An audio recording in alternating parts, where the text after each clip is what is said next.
Hello and welcome to the geopolitics UPSC. Recently रूस से भारतीय ऑयल कंपनी से रिलेटेड एक बुरी खबर निकल कर आई है, जहां पर भारतीय ऑयल कंपनियों के $300 मिलियन के डिविडेंड रूस में फंस गए हैं। ये कंपनियां उन पैसों का इस्तेमाल नहीं कर पा रही हैं। जानेंगे इस वीडियो में इस टॉपिक के बारे में डिटेल से, लेकिन इससे पहले यदि आपने अभी तक हमारे चैनल को सब्सक्राइब नहीं किया है तो हमारे चैनल को सब्सक्राइब कर ले, क्योंकि अब यूपीएससी के करंट अफेयर से रिलेटेड डेली वीडियो इस चैनल पर लाते रहते हैं। तो चलिए शुरू करते हैं। तो आप सबको पता होगा कि पिछले कुछ सालों से यानी रूस यूक्रेन वार शुरू होने से पहले भारत की तेल कंपनियों ने रूस में oil and natural gas extraction के फील्ड में बहुत बड़े बड़े निवेश किए थे। बताया जा रहा है कि भारत की पब्लिक सेक्टर कंपनी जैसे ओएनजीसी विदेश लिमिटेड हो गया, ऑयल इंडिया लिमिटेड हो गया, इंडियन ऑयल कॉर्पोरेशन हो गया और भारत पेट्रो रिसोर्सेज लिमिटेड जैसी कंपनियों ने रूस में लगभग $6 बिलियन तक का इन्वेस्टमेंट किया है इस oil and natural gas extraction के क्षेत्र में। और इन भारतीय कंपनियों ने जो इन्वेस्टमेंट रूस में किया है उसमें इनको अच्छी खासी मात्रा में प्रॉफिट भी हो रहा है और इस इन्वेस्टमेंट पर इन कंपनियों को डिविडेंड्स भी मिल रहे हैं। लेकिन ये सारे पैसे रूस में इंडियन ऑयल कंपनीज के फंस चुके हैं, क्योंकि इन पैसों को रूस से बाहर निकालकर भारत लाने का फिलहाल कोई रास्ता नहीं है। और आप समझिए कि ये इन्वेस्टमेंट आज से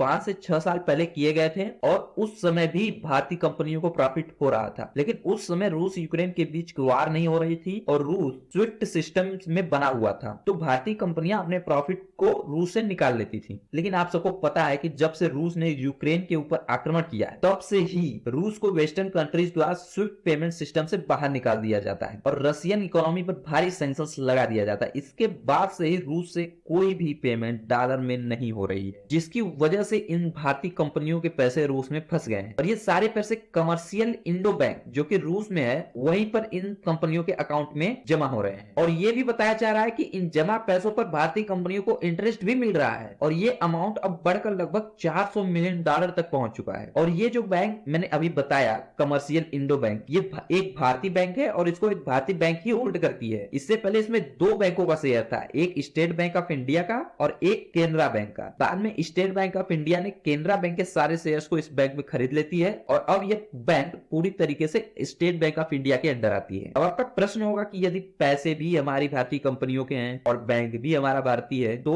हम इन पैसों को क्यों नहीं निकाल सकते हैं? तो देखिए, ये सब इतना आसान नहीं है, क्योंकि भारत और रूस के बीच में अब कोई डॉलर से ट्रेड नहीं होता है और इन पैसों को भारत में लाने के लिए अभी तक कोई मैकेनिज्म नहीं बना है। मतलब यह है कि भारत रूस से न ही डॉलर में ट्रेड कर रहा है, न ही रूबल में ट्रेड हो रहा है और न ही भारतीय रुपए में ट्रेड हो रहा है। और अब आप सोच रहे होंगे कि भारत रूस से इतने सारे मात्रा में ऑयल परचेज कर रहा है तो पेमेंट किस करेंसी में करता है? तो देखिए, इसका आंसर है किसी भी करेंसी में नहीं। भारत जो भी ऑयल रूस से खरीद रहा है उसका पेमेंट अभी नहीं हो रहा है और भारत रूस की फ्रेंडशिप इतनी अच्छी है कि रूस भारत की ऑयल की सप्लाई को भी नहीं रोक रहा है। अब आपका प्रश्न होगा कि भारत और रूस के बीच में रुपए और रूबल में ट्रेड होनी थी, उसका क्या हुआ? तो देखिए, अभी दोनों देशों के बीच बातचीत चल रही है। अभी तक यह मुद्दा सुलझा नहीं है। दोनों देशों के बीच लोकल करेंसी में ट्रेड को लेकर कुछ समस्याएं हैं जिनको सुलझाने में अभी समय लग सकता है। तो भी बातचीत जारी है लेकिन इसका कोई हल नहीं निकला है।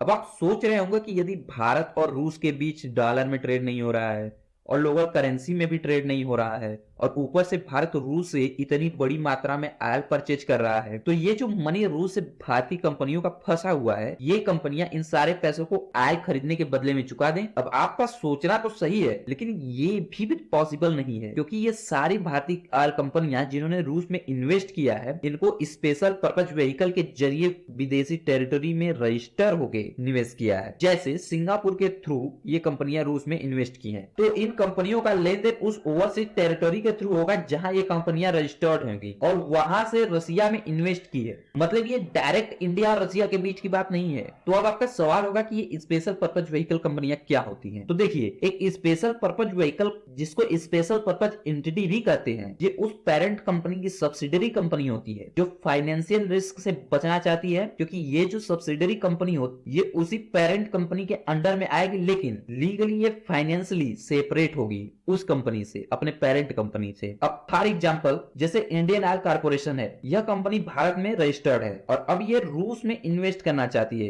लेकिन इसे अमेरिका के सैंक्शन का डर है या किसी फाइनेंशियल खतरे का डर है, तो कंपनी किसी दूसरे देश में अपने एक सब्सिडियरी कंपनी को रजिस्टर करेगी। अब ये सब्सिडियरी कंपनी इसी पेरेंट कंपनी के अंडर में होगी, लेकिन इसके फाइनेंशियल मैटर का इसके पेरेंट कंपनी से कोई लेना देना नहीं होगा। कल को ये सब्सिडियरी कंपनी बैंकक्रप्ट हो जाती है तो भी पेरेंट कंपनी पर इसका कोई प्रभाव नहीं पड़ेगा। तो अब आप समझ गए होंगे कि भारतीय तेल कंपनियों ने रूस में किन तरीके से इन्वेस्ट किया है। अब एक रास्ता ये भी हो सकता है कि ये कंपनियां इन पैसों को फिर से रूस में उन्हीं सेक्टर्स में इन्वेस्ट कर दें जिनमें पहले से इन्वेस्ट की हुई है। तो ये भी एक ऑप्शन है जिससे ये कंपनियां विचार कर रही हैं। लेकिन गवर्नमेंट ऑफिशियल्स के तरफ से बताया गया है कि इन सारे मुद्दों पर रूस के साथ चर्चा चल रही है और इन समस्याओं को सुलझाने का प्रयास जारी है। तो देखना होगा कि अब आगे भारत सरकार और ऑयल कंपनियां क्या कदम उठाती हैं। इस टॉपिक पर कोई भी अपडेट आती है तो इस पर मैं जरूर वीडियो लेकर आऊंगा। इस वीडियो में इतना ही। जाने से पहले आप सभी से फिर से कहना चाहूंगा, यदि आपने अभी तक हमारे चैनल को सब्सक्राइब नहीं किया है तो हमारे चैनल को सब्सक्राइब कर लें, क्योंकि इस चैनल पर हम डेली बेसिस पर यूपीएससी के करंट अफेयर्स के वीडियो लाते रहते हैं। तो फिर मिलेंगे एक नए वीडियो में, तब तक के लिए